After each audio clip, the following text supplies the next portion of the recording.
Graça e paz, meu irmão, gratidão damos a Deus por esse dia, maravilhoso dia que a gente pode entregar completamente ao Senhor. Hoje, 19 de outubro de 2025, a nossa filha Eduarda, né, deu um pulinho ali até a cidade de Manaus e com ela vai a nossa esperança, a nossa expectativa que Deus possa protegê-la, tá bom? Faça uma boa viagem e que seja uma pessoa abençoadora na casa do amigo e irmão que vai te receber, que é o irmão Moraes. Nossa meditação de hoje está no livro de Salmos e veremos hoje o 138, versículo 1. Neles nós temos: Eu te louvarei, Senhor, de todo o meu coração. Na presença dos deuses a ti cantarei louvores. Tem uma expressão aqui, uma expressão de confiança, de firmeza, uma afirmação que o salmista traz que louvará o Senhor. E diferentemente de alguns outros salmos que nós temos visto, aqui o salmista ele diz que vai louvar de todo, mas todo, com a profundidade do seu coração. É um louvor, parece que muito mais intenso. É um louvor vibrante. É um louvor de fé. É um louvor com amor, com uma ênfase muito mais intensa. E o salmista traz a expressão: na presença dos deuses a ti cantarei louvores. Como ele está dizendo aqui, muito provavelmente, pode ser no aspecto espiritual, né? Tendo em vista que o povo ele se envolve em idolatrias, então ele cria a falsa ideia de que há outros deuses. Então esses outros deuses acabam tomando conta da mente, né, da vida das pessoas, ou as pessoas vivendo por esses deuses infrutíferos.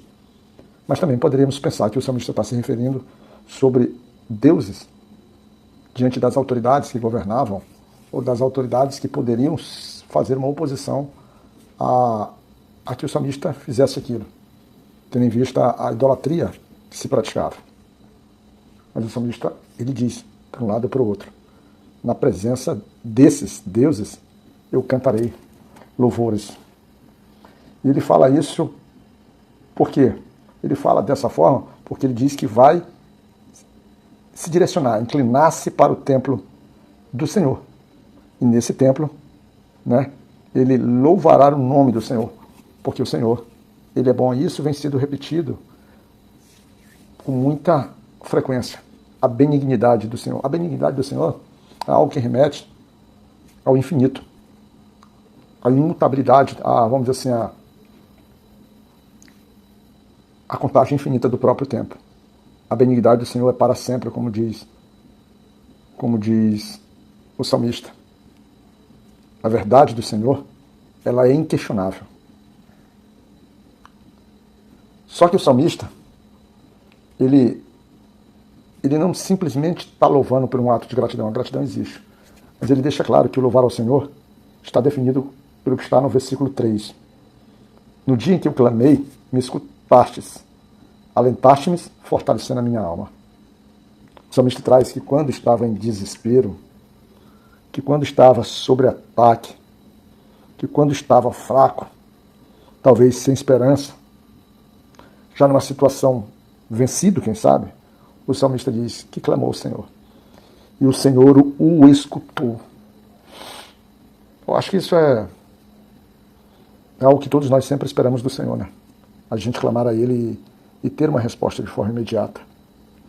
Mas o nosso desafio é entender a forma como o Senhor age e trabalha na gente, é porque essa resposta às vezes não acontece. Como diria ali o irmão Lázaro, que diz assim: não vem, nunca vem. Mas isso é uma percepção nossa. Isso é o efeito da temporalidade sobre a nossa vida. Mas como Deus é atemporal, o tempo para Ele não tem qualquer significado. Mas para a gente tem. Mas o salmista diz que ele, na hora que ele clamou, na hora que ele se viu nessas situações de angústia, situações muito difíceis, ele clamou ao Senhor. E o Senhor ouviu. O Senhor respondeu. O Senhor trouxe descanso, trouxe alento, trouxe suavidade à situação. E é por isso que o salmista, ele te louva. No transcorrer, ele profetiza, ele traz o aspecto profético para trazer a universalidade da palavra do Senhor sobre todos os povos. Ele traz que todos os reis te louvarão, ou seja, ele estende sobre a face da terra. Agora, e a gente bem sabe que dentro do que nós conhecemos sobre a palavra do Senhor, Isso está muito focado lá nos fins dos tempos. Mas uma das coisas maravilhosas é ele entender que esses reis louvarão o Senhor, porque apesar da grandeza que o Senhor tem, o Senhor é magnífico, é grandioso, é maravilhoso, é Deus eterno, é príncipe da paz, ele se coloca como alguém humilde, porque ele entende os humildes. Mas o Senhor, os soberbos não se escondem do próprio julgamento de Deus. Ele é facilmente identificado. O salmista tem sim uma certeza. Assim como o Senhor escutou ele lá no início, em qualquer momento, se ele estiver angustiado, estiver sob aflição, o Senhor, ele estará com ele. Ele lhe revivificará. Ele lhe protegerá com sua mão forte. Porque o Senhor é acolhedor. O Senhor é protetor. De uma forma que, bem lá no final, a bondade do Senhor, o propósito dele para nossas vidas, que é para sempre, ele aperfeiçoará a boa obra que começou em cada um de nós. Fica na graça de Deus, Pai. Fica sob o amor de Cristo. Que Ele nos cuide.